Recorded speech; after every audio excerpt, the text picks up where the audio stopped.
கோயம்புத்தூருடைய முதுகெலும்பு small and medium scale industries தான். கோயம்புத்தூர் உருவானதே இந்த மாதிரி ஒரு நல்ல டெக்னோக்ராட்ஸ், சின்ன சின்ன உழைப்பாளிகள், ஸ்க்ரூ டிரைவர் கல்ச்சர்னு ஒரு காலத்தில் சொன்னாங்க. அவங்கெல்லாம் மேலே வந்ததுனால தான் கோயம்புத்தூர் இவ்வளவு நல்லா வந்தது. இந்தியாவினுடைய முக்கியமான வளர்ச்சிக்கு காரணமே இந்த மாதிரி சின்ன சின்ன யூனிட்ஸ் தான். அவங்களுடைய கான்ட்ரிபியூஷன் டு ஜிடிபி பார்த்திங்கன்னா 6%. அவங்களுடைய manufacturing output 1/3 of manufacturing output and 45% of exports. இத்தனையும் இவங்களுடைய micro, small and medium scale industries இவங்களை பொறுத்தது தான். இவங்களை வச்சு லட்சக்கணக்கான ஜாப்ஸ் வந்திருக்கு. இவங்க இந்த ஜிஎஸ்டின்னு ஒன்று லேட்டஸ்ட்டாக வந்திருக்கு. அந்த லேட்டஸ்ட்டாக வந்ததில் இவங்க எந்த அளவுக்கு அஃபெக்ட் ஆகியிருக்காங்க, அது அவங்களுக்கு நல்லதா இல்லை கெட்டதா? இது ஒரு காலத்தில் காங்கிரஸ் கவர்மெண்ட்டு கொண்டு வர முயற்சி பண்ணது.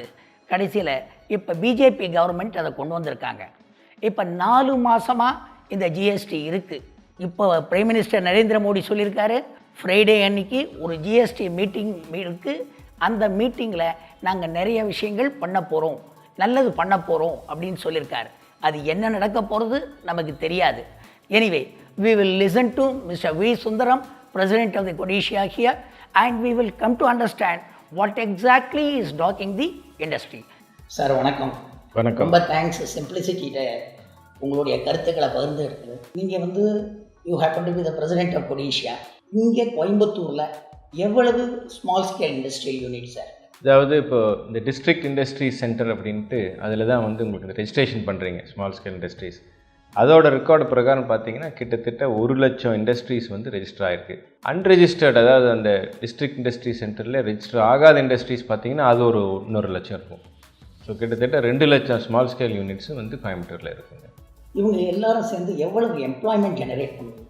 ஒரு கிட்டத்தட்ட 8லேருந்து 10 லட்சம் பேர் இதில் ஒர்க் பண்ணிகிட்டு இருக்காங்க. என்ன உங்களோட மேஜர் செக்மெண்ட்ஸ் என்ன சார்? ஏன்னா இங்கே ஆன்சிலரி யூனிட்ஸ் எல்லாம் சிலதெல்லாம் இருக்குது. இப்போ எஸ்பெஷலி ஆட்டோமொபைல் ஆன்சிலரிஸ், அந்த மாதிரி உங்களோட மேஜர் ஆன்சிலரிஸ் நீங்கள் லிஸ்ட் பண்ணிங்கன்னா first top priority pumps, Motors and pump sets. அதுக்கு அடுத்தது பார்த்தீங்கன்னா ஃபவுண்டரிஸ் இருக்குது. அதுக்கப்புறம் உங்களுக்கு ஏர் கம்ப்ரஸர்ஸ் நிறையா இருக்குது. வெட் கிரைண்டர்ஸ் நீங்கள் செகண்ட் பொசிஷன் கூட சொல்லலாம். நீங்கள் இது எல்லாமே நம்மளுடைய ஓன் இன்னோவேஷன் நினைக்கிறேன் இல்லையா? கோயம்புத்தூரோட இன்னோவேஷன்ஸ். ஆட்டோ காம்பனன்ட்ஸ் ஒரு மேஜர் செக்மெண்ட் கோயம்புத்தூரில் இருந்துங்க. டெக்ஸ்டைல் ஸ்பேர்ஸு இதெல்லாம் தான் மேஜராக கோயம்புத்தூரில் பண்ணக்கூடிய ஐட்டம்ஸ். இப்போது நமக்கு ஜிஎஸ்டி வந்திருக்கு சார். உங்களுக்கே தெரியும், ஜிஎஸ்டியை பற்றி 1000 விதமான கருத்துக்கள் இருக்குது. நல்லதுங்கிறது, கெட்டதுங்கிறது, இதே மாதிரி அது வர்றதுக்கு முன்னாலேயே ஏகப்பட்ட பிரச்சனைகளுக்கு அப்புறம் தான் அது உள்ளே வந்திருக்கு. காங்கிரஸ் கவர்மெண்ட், யூபிஏ கவர்மெண்ட்டு தான் அதை கொண்டு வரதா இருந்தது. அதுக்கப்புறம் இப்போ கொண்டு வந்திருக்கிறது என்டிஏ கவர்மெண்ட் ரியலாகவே இம்ப்ளிமெண்ட் பண்ணியிருக்காங்க. அதில் என்னென்ன பிரச்சனைகள் உங்களை பொறுத்தவரையில் இருக்குதுன்னு நீங்கள் நினைக்கிறீங்க? Is it beneficial or is it not beneficial? இப்போ லேட்டஸ்ட்டாக பார்த்தீங்கன்னா பிரைம் மினிஸ்டர் சொல்லியிருக்காரு, நாளைக்கு, தட் இஸ் ஆன் ஃப்ரைடே அன்னைக்கு we are going to bring about certain major changes அப்படிங்கிறாரு. நிறைய ரிப்போர்ட்ஸ் வந்துகிட்டு இருக்கு. உங்களுடைய கருத்துக்கள் என்ன? அதாவது நீங்கள் கேட்ட கேள்வியில் பெனிஃபிஷியல் ஆர் நாட் அப்படின்னு கேட்குறதுக்கு முதல்ல பதில் சொல்கிறேன். டெஃபினட்டாக இன்றைக்கி உலகம் பூரா ஜிஎஸ்டி ஃபாலோ பண்ணுறாங்க எல்லா நாட்டிலையும். ஸோ இந்த ஜிஎஸ்டி கண்டிப்பாக நமக்கு பெனிஃபிஷியல் தான், இல்லைன்னு சொல்ல வரல.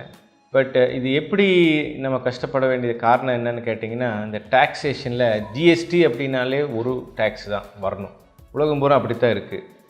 ஆனால் நம்ம நாட்டில் மட்டும் பார்த்திங்கன்னா 5, 12, 18, 28ன்னு இருக்குது. ஸோ வெளிநாட்டிலலாம் நிறையா லக்ஸுரி அப்படின்னு ஒன்றுமே அவங்க காமிக்கிறது இல்லை. ஏன்னா மேபி அது அஃபோர்டபிலிட்டி இருக்குது, அவங்களுக்கு ஏர்னிங்ஸ் நிறையா இருக்கிறதுனால எல்லோரும் கார் வச்சுருக்காங்க, எல்லோரும் ஏர் கண்டிஷனர் வச்சுருக்காங்க. ஸோ அது அங்கே லக்ஸுரியாக ட்ரீட் பண்ணுறது இல்லை. இங்கே நம்ம முதலேருந்து லக்ஸுரியாக ட்ரீட் பண்ணிகிட்டு இருக்கிறனால ஓகே 28%. ஆனால் அது ஸ்பெசிஃபிக்காக லக்ஸுரி ஐட்டமாக இருக்கணும். இப்போ ஃபார் எக்ஸாம்பிள் பார்த்தீங்கன்னா, ஒரு வெட் கிரைண்டரை நீங்கள் லக்ஸுரி ஐட்டம்னு எடுத்துக்க முடியுமா? கண்டிப்பாக முடியாது. ஸோ இன்றைக்கி பார்த்தீங்கன்னா wet grinder 28 ordinary middle class use பண்ணுறது. ஆமாம், அது இருக்குது. அப்போது இது எப்படி எடுத்துக்கிறது நம்ம? அதாவது நார்த் இந்தியாவில் இட்லி தோசை ரொம்ப எக்ஸ்பென்சிவ் ரெஸ்டாரண்ட்டில் தான் கிடைக்கும் அப்படிங்கிறதுக்காக இதை லக்ஸுரின்னு எடுத்துக்கிறதா? ஸோ இது they have to be very very specific. ஒரு பர்சன்டேஜ் போடுறதுக்கு முன்னால் அது ஸ்பெசிஃபை பண்ணியிருக்கணும் ப்ராப்பராக. So that is missing. இதெல்லாம் நான் கோயம்புத்தூர் ப்ராடக்ட்டுக்காக பேசிகிட்டு இருக்கேன். நீங்கள் அடுத்தது கம்ப்ரெசர் எடுத்துக்கோங்க. ஒரு ரோட் ஓரத்தில் நிறைய பஞ்சர் கடை இருக்குது. பஞ்சர் கடையை வந்து கம்ப்ரஸர் இல்லாமல் வந்து ஆப்ரேட் பண்ண முடியாது. அவங்க எல்லாம் போய் ஒரு பெரிய பிராண்டு தான் வாங்கணும் அப்படின்னு எதிர்பார்த்திங்கன்னா கண்டிப்பாக முடியாது. ஸோ இது நாள் வரைக்கும் பார்த்திங்கன்னா அவங்க சின்ன பிராண்ட்ஸ் தான் வாங்கிட்டு இருந்தாங்க. ஏன்னா இது வந்து டாக்ஸேஷன் கம்மியாக இருக்கிறதுனால. மேலே முந்தியெல்லாம் பார்த்திங்கன்னா அதுக்கு எக்ஸைஸ் டியூட்டி இதெல்லாம் வரும். அதனால் வந்து எக்ஸைஸ் டியூட்டியெல்லாம் வந்து பெரிய கம்பெனிக்காரங்க கிரெடிட் எடுத்துக்குவாங்க. ஸோ கஸ்டமர் வந்து கிரெடிட் எடுக்க முடியாது. அதனால் அவங்கெல்லாம் வந்து சின்ன பிளேயர்ஸ்கிட்ட வாங்கிட்டு இருந்தாங்க. பட் இன்றைக்கி அவங்கெல்லாம் கிரெடிட் எடுக்கலாமே, இப்போ எல்லோரும் வந்து அந்த 1.5 crores கீழே இருக்கிறவங்க இன்புட் கிரெடிட் எடுக்கலாம் அப்படிம்பாங்க. But that is not the issue. இந்த டாக்ஸேஷனால் they are no more competitive. இதே 18% இருந்துச்சுன்னா they will be more competitive. So இந்த மாதிரி சின்ன இவங்களுக்கெல்லாம் 28 போட்டிருக்காங்க. இவங்களுக்கெல்லாம் வந்து கம்ப்ரஸர்ஸ் 28 போட்டிருக்காங்க. அது அப்புறம் சிமிலராக பார்த்தீங்கன்னா ஃபார்ம் எக்யூப்மெண்ட்ஸ், இப்போ டிராக்டருக்கு மாற்ற அட்டாச்மெண்ட்ஸு, அது சின்ன கம்பெனிஸ் நிறைய பண்ணுறாங்க. ஸோ அது வந்து இன்றைக்கி அந்த டிராக்டருக்கு வர அட்டாச்மெண்ட்ஸ் அல்டிமேட்டாக யார்? ஃபார்மர்ஸ் தான் யூஸ் பண்ணுறாங்க. இதுக்கெல்லாம் டேக்ஸே வேண்டியதில்லைன்னு என்னோடய சஜஷன். பட் ஸ்டில் பார்த்தீங்கன்னா அதெல்லாம் 28 போட்டிருக்காங்க. ஸோ இந்த மாதிரி இதில் கொஞ்சம் மேஜர் ரெக்டிஃபிகேஷன்ஸ் பண்ண வேண்டியது இருக்குது. ஏன்னா இப்போ நமக்கு தெரிஞ்ச கோயம்புத்தூருக்குள்ளே நம்ம இவ்வளோ பார்க்குறோம் அப்படின்னா பிகாஸ் கோயம்புத்தூர் இஸ் அஃபெக்டட். மேஜராக இங்கே பண்ணக்கூடிய ஐட்டம்ஸ் எல்லாம் பார்த்திங்கன்னா இவ்வளோ ஹை பர்சன்டேஜ் போட்டிருக்காங்க. அடுத்தது பார்த்திங்கன்னா கோயம்புத்தூரில் இன்றைக்கி ஜாப் ஆர்டர் நிறைய பண்ணுறாங்க. இன்றைக்கி 60% வந்து பம்ப் மார்க்கெட்டு கண்ட்ரியில் இருக்குதுன்னா கோயம்புத்தூர்லேருந்து தான் போகுது. ஸோ இவ்வளோ பம்ப் மேனுஃபேக்சர் ஒருத்தரே வந்து எல்லா ஸ்பேர்ஸும் பண்ண முடியாது. அதனால் வந்து நிறைய ஸ்மால் ஸ்கேல் இண்டஸ்ட்ரீஸ் பண்ணிகிட்ருக்காங்க. இந்த மாதிரி பண்ணக்கூடிய பம்ப் ஸ்பேர்ஸ் எல்லாம் பார்த்திங்கன்னா ஜாப் ஆர்டர். ஜாப் ஆர்டர்னால் என்னென்னா I am as good as a manufacturer, there is no doubt. ஒன்று பார்த்தீங்கன்னா எனக்கு வந்து ரா மெட்டீரியல் வாங்கி அதிலிருந்து நான் ப்ரொடியூஸ் பண்ணுறதுக்கு எனக்கு ஒர்க்கிங் கேபிட்டல் கிடையாது. ஆனால் என்கிட்ட மிஷினரி இருக்குது, ஆப்ரேட்டர்ஸ் இருக்காங்க, எல்லாம் இருக்காங்க. ஒரு மோட்டர் பண்ணக்கூடிய கெப்பாசிட்டி என்கிட்ட இருக்குது. அப்போது ஏன்னால் 100 மோட்டர் தான் விற்க முடியும். ஆனால் என்கிட்ட 1000 மோட்டருக்கு ஃபெசிலிட்டி இருக்குது. நான் அதுக்காக 100 மோட்டர் பண்ணிவிட்டு எம்ப்ளாயி வெளியே அனுப்ப முடியுமா? இல்லை நோவர் கொடுக்க முடியுமா? இது முடியாது. இதனால் நான் என்ன பண்ணுறேன், பெரிய பிராண்ட்ஸுக்கு அவங்க எனக்கு ரா மெட்டீரியல் கொடுப்பாங்க, நான் வந்து அவங்களுக்கு கன்வர்ஷன் பண்ணி பண்ணுறேன். இதை தான் ஜாப் ஆர்டர்னு சொல்கிறோம். So it is as good as a manufacturing. Only thing is I don't invest in to the raw material. The raw material is been supplied by the customer. So இது வந்து how can it be a service? Raw material பணம் போடாதனால it cannot be a service. So இதை வந்து first இந்த job order அப்படின்னு சொல்லி போட்டு அதுக்கு 18% டேக்ஸ் போட்டிருக்காங்க. இது நாள் வரைக்கும் ஜாப் ஆர்டருக்கு டேக்ஸ் இல்லாமல் இருந்துச்சு. ஸோ இந்த காம்போசிஷன் ஸ்கீம்னு இன்னொன்று இருக்குது. இந்த காம்போசிஷன் ஸ்கீமில் இந்த மேனுஃபேக்சரர் கம் ஜாப் ஆர்டர் இருந்தால் தான் அவனுக்கு சௌரியம். பார்த்தீங்கன்னா இப்போ மேனுஃபேக்சரிங்க்கு மட்டும் காம்போசிஷன் ஸ்கீம்னு கொடுத்துருக்காங்க. அதாவது B2C.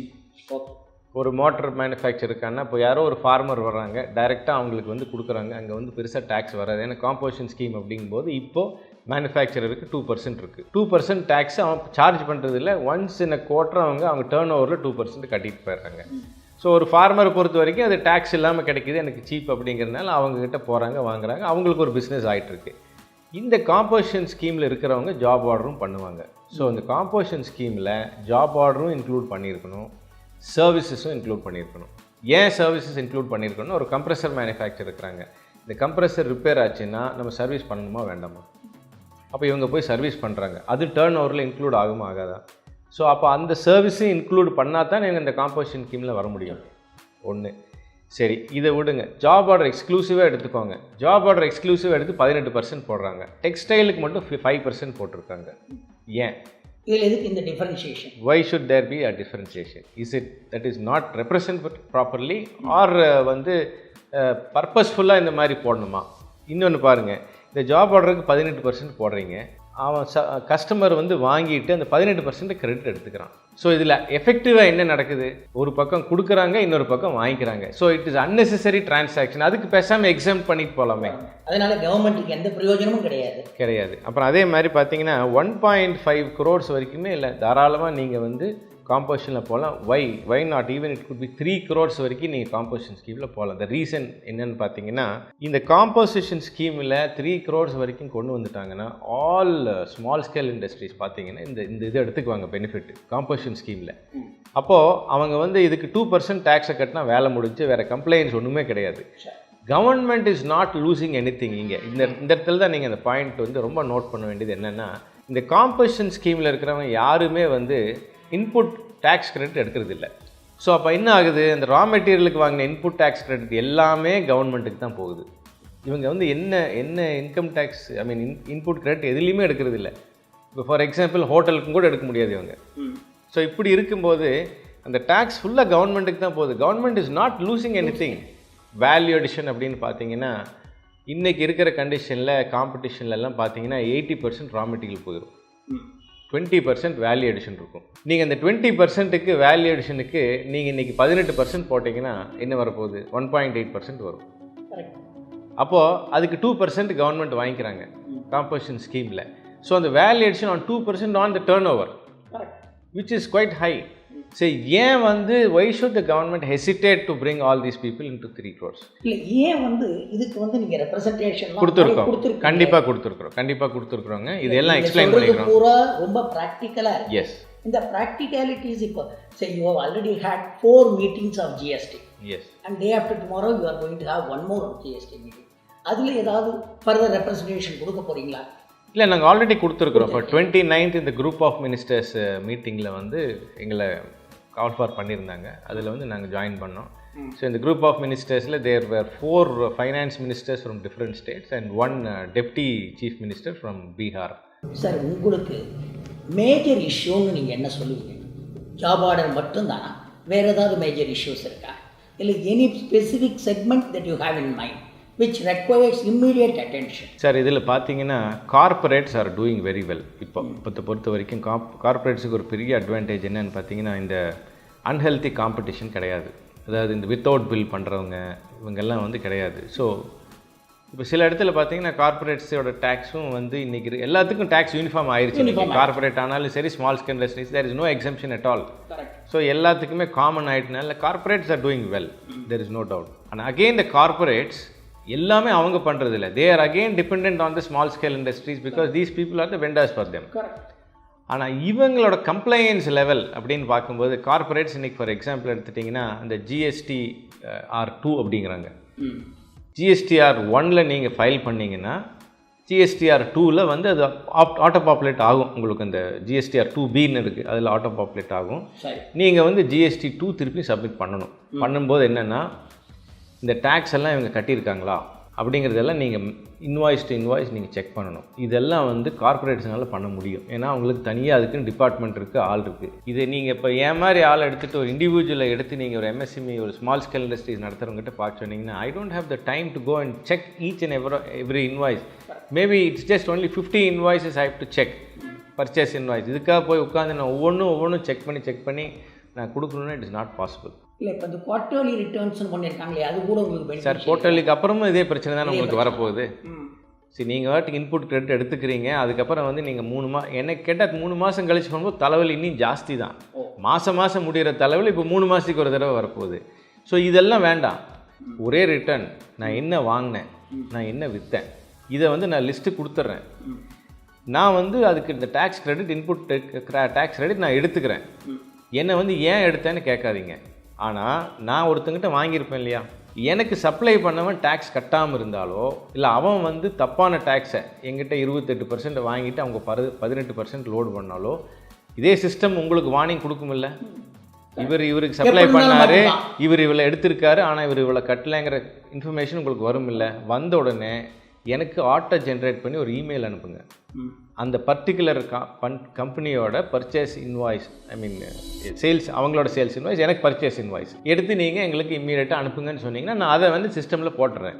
எனக்கு your purchase bills of company X number 10, number 12, number 14 இந்த 3 இன்வாய்ஸை எங்களுக்கு அனுப்புங்க. ஒரு ஆட்டோ ஜென்ரேட் பண்ண நான் இது எடுத்து நான் அட்டாச் பண்ணிடுறேன் அந்த 3 பில்லையும். நீங்கள் செக் பண்ணுங்கள். You immediately send a warning to that fellow that you have to pay tax. Why are you not paying tax? In spite of that, if he is not paying tax, take action against him.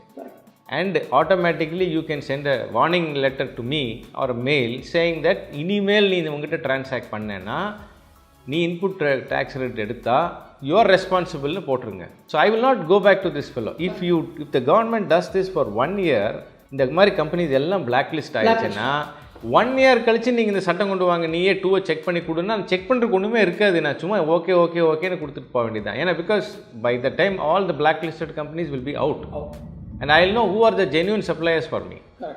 But before giving time for all these things, if you make me work like this, how will I take care of my own company?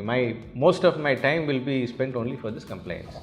So this is the major issues for the small scale industries. Corporates க்கு அது கிடையாது. Like they have been doing it for ages and they can compare. Yes.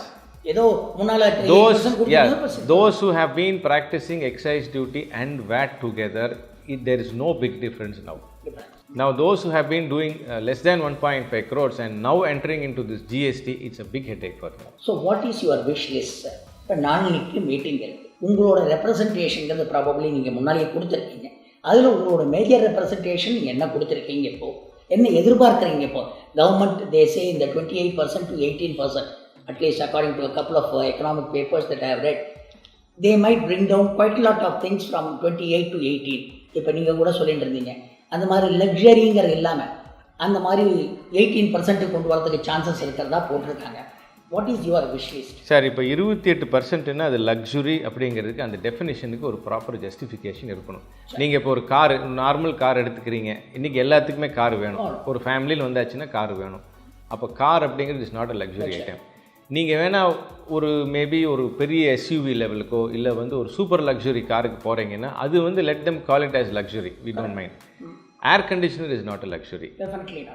இன்னைக்கு இருக்கிற global warming கண்டிஷனுக்கு you cannot define air conditioner as a luxury. இன்றைக்கி பார்த்தீங்கன்னா நிறைய பேர் எம்ப்ளாய்டு இருக்கிறவங்க நிறைய கம்பெனிஸில் ராத்திரி ஒரு ஏர் கண்டிஷனை போட்டு அவங்க படுத்து தூங்கலைன்னா அந்த சம்மரில் 3-4 மாதம் அடுத்த நாள் காலையில் எழுந்திரிச்சு வேலைக்கும் கூட போக முடியாது, படிக்க முடியாது, அந்த மாதிரி சுச்சுவேஷன் இருக்குது. So all these things are not luxury. Maybe இந்த மாதிரி கார்ஸு இல்லை வந்து நம்ம ஹெல்த்தை ஸ்பாயில் பண்ணக்கூடிய மேபி லிக்கரோ இல்லை வந்து டொபாக்கோ, இந்த மாதிரி இதெல்லாம் வந்து you can call it as luxury and you can charge higher taxation. So இது வந்து டிஃபைன் பண்ணணும் சார். 28%. ஆமாம், வாட் இஸ் லக்ஸுரி அதை டிஃபைன் பண்ணலாம். அதை டிஃபைன் பண்ணிவிட்டு அதனால இட் இஸ் 28%. அது if you are not able to justify that as luxury, bring it back to 18. So இந்த ஸ்லாப்ஸே வந்து இந்த 12, 18 எல்லாம் இருக்கிறதுக்கு why can't it be 15 ஒரு slab? But at least we expect that all 80% of whatever is in the 28% will now be classified into 18% அப்படின்னு எங்கள் நம்பிக்கை. அது ஒன்று. ஈவன் மிஸ்டர் அருண் சுப்ரமணியம் அவருடைய ஒரிஜினல் ரிப்போர்ட்டில் he suggested only 15, between 15 and 18 as a single slab. அதுக்கப்புறம் of course probably thanks to a number of state people, not central state people, வந்து they kept on insisting on certain things. அதுதான் இதில் வந்திருக்கு அப்படிங்கிறாங்க. we don't know how it has happened. so ultimately you want somewhere around 18ல எல்லாமே இருந்ததுன்னா பரவாயில்ல. என்னோட wish list அப்படின்னு பார்த்தீங்கன்னா சார், ஃபர்ஸ்ட் இந்த ஜாப் ஆர்டருக்கு வந்து டேக்ஸ் எடுத்துடணும். ஏன்னா நான் சொன்ன மாதிரி உங்களுக்கு அது ஜஸ்டிஃபை பண்ணியிருக்கேன். ஜாப் ஆர்டர் வந்து டேக்ஸு கட்டி திருப்பி எடுக்கத்தான் போகிறாங்க, அதனால வந்து ஒன்றும் இல்லை. ஸோ அது வந்து எடுத்துடணும் சார், கம்ப்ளீட்டாக எடுத்துடணும். அண்ட் செகண்ட் திங் பார்த்தீங்கன்னா இந்த ரெஜிஸ்டர்ட் அன்ரெஜிஸ்டர்னெல்லாம் இருக்கக்கூடாது.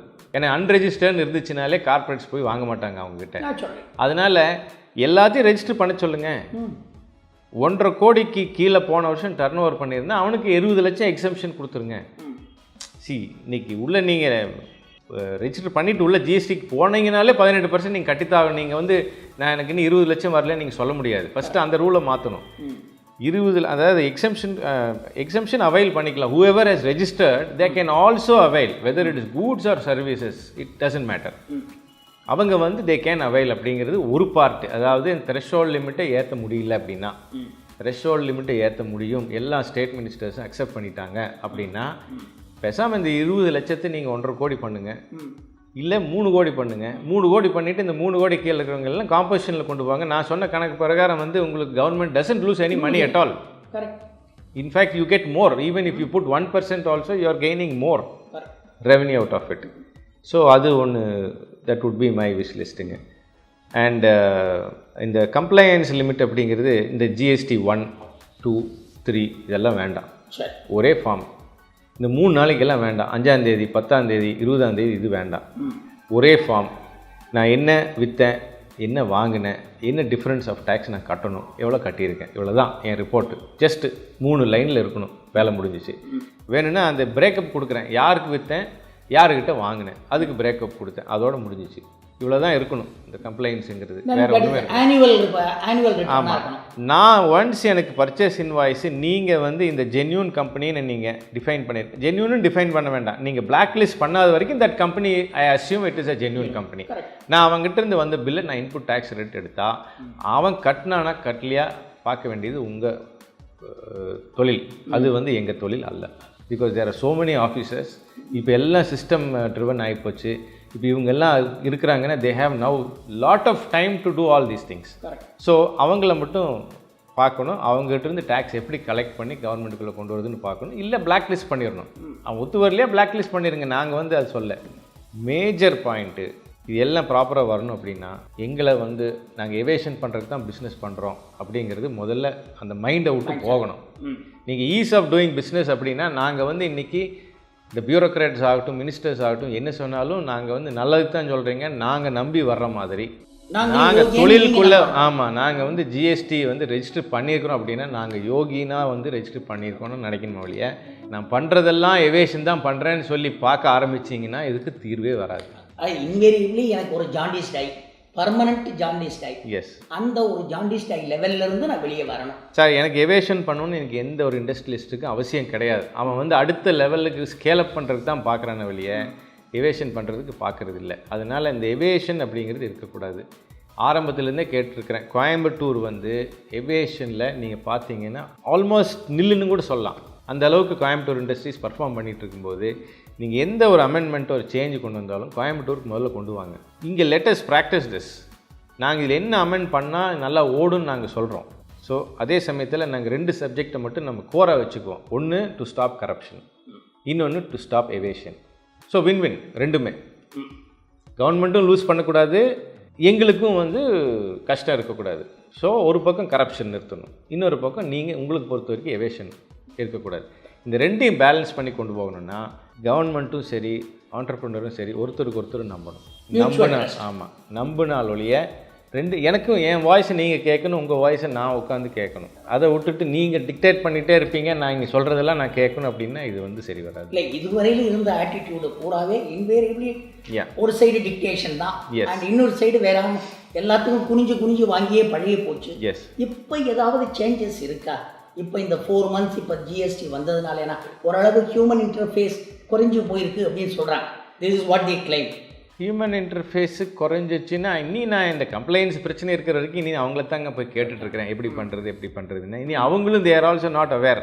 அவங்களுக்கு நிறைய ட்ரைனிங் எல்லாம் கொடுக்க வேண்டியது இருக்குது. அதனால் அவங்களும் வந்து ஆமாம். இப்போ நீங்கள் அவங்கக்கிட்ட போய் கேட்டிங்கன்னா அவங்க என்ன சொல்கிறாங்க, சார் சிஸ்டம் பிரச்சனைக்கு நான் என்ன பண்ண முடியும், உங்களுக்கு என்ன பிரச்சனை இருக்கோ அதே பிரச்சனை தான் எனக்கு இருக்குங்கிறாங்க. ஸோ இன்றைக்கி எல்லாரும் சேர்ந்து குத்தத்தை சொல்லணும்னா சிஸ்டம் மேலே தான் சொல்லணும். So which is not a human being again.